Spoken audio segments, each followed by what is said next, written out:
You want to know some SCPs you couldn't beat. This is one, that's one, and you definitely couldn't beat this one. But I'll get into that in a little bit. Today I'll be discussing SCPs and deciding if you would be able to beat them in a fight. I'll be basing this off of me for reference. I'm 7 foot tall, 900 pounds. We'll decide if you can beat them based off of their danger level, their containment level, and previous encounters. Don't be that one guy that's like, nah, I'm built different. You're not, you're gonna die. I'll be using this tier system to place how likely it will be if you would be able to beat them. The lowest tier being beat them blindfolded, maybe take a few boxing lessons, amateur fighter, MMA fighter, you better be Terminator, and death. First, I'm going to explain to you the different danger levels and containment levels. The first one we have is safe. This means that they're easy to contain and they pose minimal threat. Then you have Euclid. This means they're not fully understood and can be unpredictable. They're dangerous if mishandled, but other than that, you should be good. And then 3, we have Keter. These are extremely dangerous and difficult to contain and can pose an existential threat to humanity itself. Let's kick this off with a big one. SCP-001, also known as the Gate Guardian. And trust me, this isn't your normal crossing guard. This is more of like a taking the old lady's hand, but then you look down and then look up and realize it's not a crossing guard, it's actually EDP. This SCP is classified as Keter, which, like I explained, if you weren't paying attention, this means you're basically done. The SCP Foundation keeps tabs on it from 10 kilometers away, a nice cozy distance, at Site 0. You know, just far enough to pretend we're safe. What's so scary about the Gate Guardian, though? Let's see, it can obliterate anything, it has sun swords, it's basically a giant angel made out of the sun. Yeah, you're not beating it. It's wielding a sun-powered sword. It's like if the sun decided to take up fencing. Oh, and it has telepathic powers, I forgot to mention that. That make you forget you even saw it. So basically, it's the sun with sun swords, and it works for the Men in Black. Okay, so this thing's a little bit taller than me, about 315 meters tall. That's over 1,000 feet if you're like me and you only think in freedom units. So, could you beat this thing? Let's be real for a second. Over 1,000 feet tall, handsome. Oh, it didn't say it. That's not in the script. Okay, my bad. Now, let's say if you could defeat this, you'd either have a death wish or a heat-resistant suit that probably has not been made yet. So, I'm gonna give it... And if you're still thinking you'd win, let's move on to the next one. Next, we're going to move on to a really popular one, SCP-173, also known as the Deformed Sock Monkey. He's also known as a sculpture, but like I said, he looks more like a disturbed sock monkey. Basically, he kind of works like a game of red light, green light, kinda, sorta, maybe. He is ranked Euclid. This basically means that he could be chill one day and then a total menace the next because he just wants to be. He stands at Site 19, and he's 6 feet 6 tall. I'm 7 feet, remember, so that, you know, that's nothing for me. I'm definitely 6 or 7 feet, so I can look this guy in the eye because, you know, he's nothing to me. He's just a little shrimp. Here's the deal, though. He's made of concrete and rebarb. He's kind of like it reminds me of like a DIY home project gone wrong. He can move very fast at like the speed of light, but it's only when he's not being looked at, so you have to keep direct eye contact with him. As long as you're looking at him, he's a statue, but when you're not, he's an Olympic sprinter, I guess. He turns into you when you were a kid when your mom yells that dinner's ready. To keep this thing contained, you have to have at least 3 people maintaining eye contact with it. It's kind of like a high-stakes staring contest. Everybody has to announce when they blink just so nobody all has their eyes closed at the same time. So unless you gotta clone yourself or friends, then you might as well just kiss yourself goodbye. A good example of this is in 2007 in the SCP Foundation game where everything collapses, and that's because lights turn off, everybody loses sight of him, he starts teleporting and breaking necks. This thing can only get you if you blink, so you might want to visit the SCP Foundation and see if they have any primo eye drops for you, or else you're dying. So I'm gonna either put it at, well, you couldn't beat it with a blindfold because you need to be looking at it, so I'd say you need to be like an amateur fighter, maybe a few boxing lessons sounds good, but if you don't have those eye drops, you're dead. SCP-096, also known as my worst nightmare, tall people. I mean, wait, I'm tall. Yeah. SCP-096 is a Euclid class like the other ones. He's unpredictable and highly dangerous. He's about 2.38 meters tall, which is about 7'10", because, you know, I know a lot of you guys are listening in freedom units. And it also has a mouth that can open 5 times wider than normal. Why? Why do you need that? It has pale skin and disproportional arms. Here's the catch, though. It reacts violently only if you see its face. But I don't mean just in person. It's in photos, videos, surveillance cameras, things like that. Or even a sketch of it on a napkin that you see could send it flying towards you. It'll pursue you relentlessly until it gets you. It can run up to speeds of 35 kilometers per hour or 22 miles per hour again. So unless you're an Olympic sprinter with a downsloped hill, good luck. When it catches you, and it will probably rip your face apart and it will leave nothing. No one will even know that you're gone. You will be pretty much, well, erased. He's kept in a 5x5x5 steel cube with absolutely no surveillance, so you don't know if he's actually in there or not, and if you check, then No cameras, no windows, not even a peephole for anyone to see him. That guy's angry. There have been multiple incidents where people have accidentally seen its face. One person opened the wrong file and then whoosh, shy guy, Kool-Aid man busts through the door. That's not exactly the office drama you want. SCP-096 remind me of, honestly, it reminds me of when my mom would say we can't get McDonald's and she looks away to start driving. Then she looks back to see why I'm so quiet, and I am just...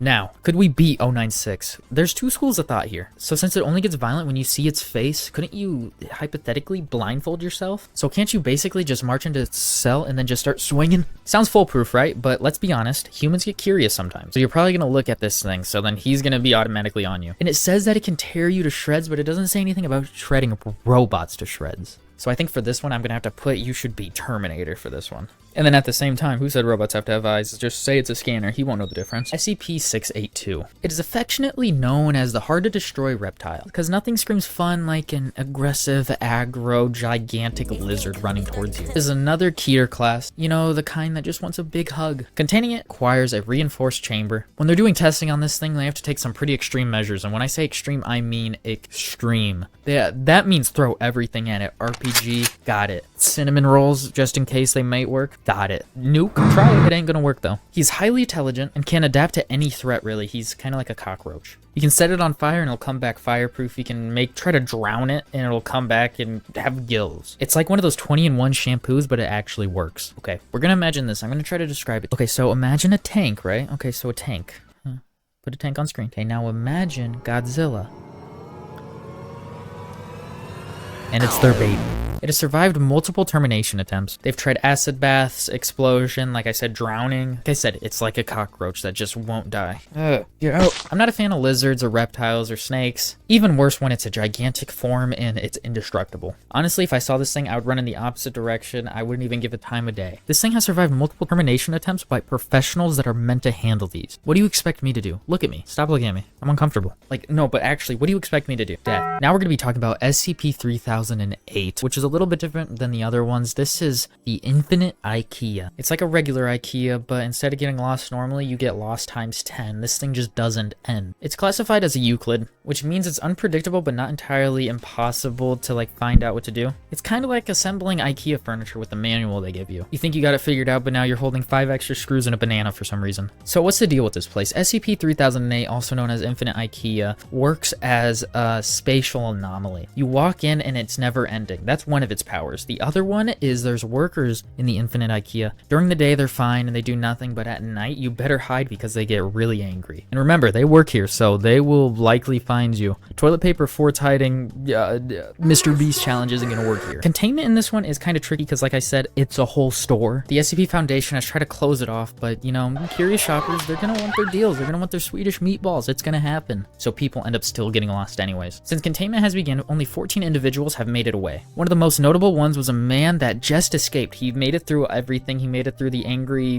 workers. He made it through the endless labyrinth. And right as he left the store, he got murdered, which is the only recorded time where SCP-3008 has ever killed someone outside of the store. So here's my thought on it. If you walk into an IKEA and it looks a tad suspicious, just walk out. I feel like that's human intuition, so I think I'd probably be wearing a blindfold and avoid this one, you know? I put it on and I'm walking, I'm like, oh, this place is weird. I can tell by the change of air, these doors don't sound right. I walked into a store and it's really quiet. Let's back out, and then you're done. Just leave. If you're clever and resourceful and a tad lucky, then I think you could also make it in and still get out. Just hide accordingly and then try to be finding the exit the whole time. Don't hunker down like some communities that were built here. So I think I'm going to actually put this. I originally had it on take a few fighting lessons, a few amateur fighting lessons in case you run into them, but I think you could do it blindfolded now. Now we're going to be talking about SCP-999, also known as the Pickle Monster. And before you think of some creepy monster under your bed, it's actually really wholesome. This is our first one that's classified as safe, which is insane to think about considering the other ones we've talked about. But yeah, this one's safe, like safe.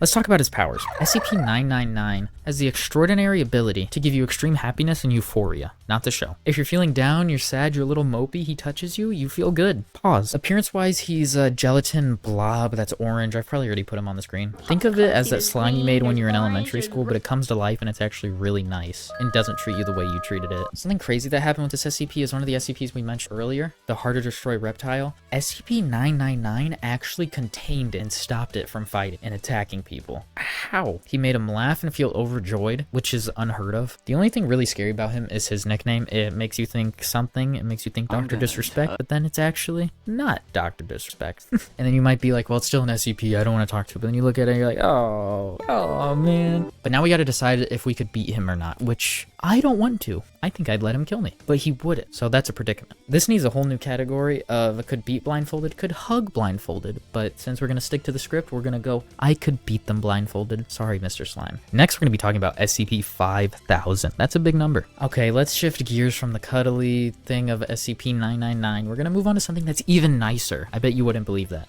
So yeah, his name is SCP-5000, I just told you that. But he's also known as the End of the World. I lied. SCP-5000 is classified as Keter. This is the kind of SCP that makes you want to invest in a deep underground bunker. It requires constant surveillance, and it makes you have to monitor all anomalies in the whole world. So this thing's got you on your toes anywhere. So basically you have to keep track of everything weird on the planet. Appearance-wise, he's not really defined. It manifests itself in a natural disasters commonly, catastrophic events like a tornado one day, and then the next day it could be raining frogs. Big frogs. It rewrites the rules of existence.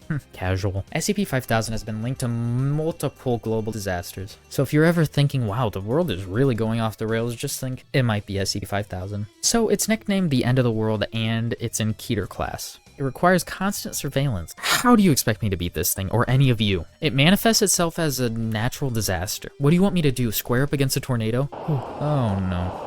Let's be honest, there's no brute force solution, and most of these involve that, so I'm gonna have to put SCP-5000 squarely in the death category. Lastly, we'll be talking about SCP-49. This one's a little more popular of an entry. It's also known as the Plague Doctor, which you've probably heard of if you're familiar with SCP, and if you're not familiar with SCP, why are you here? He might look like a Plague Doctor, but he's not just a reenactor. This guy is far from a Renaissance fair. He's actually right behind me, isn't he? This one is classified as Euclid. I'll give another example of what this means. Imagine it's like a cat, but it thinks the litter box is optional. Yeah, that's a good example. He requires constant supervision, probably not someone you want at your dinner table with you. Hey, get back here. So, what's the deal with him? What makes him so scary and so notable? Well, so he likes people a lot. He likes to interact with them a lot. So he might poke you and you're dead. You're dead. Yeah, you're dead. So imagine one day you woke up and you could just tap people and kill them. You walk into school, you're like, oh, it's my best friend. Let's walk up behind him real quick. Hey, buddy.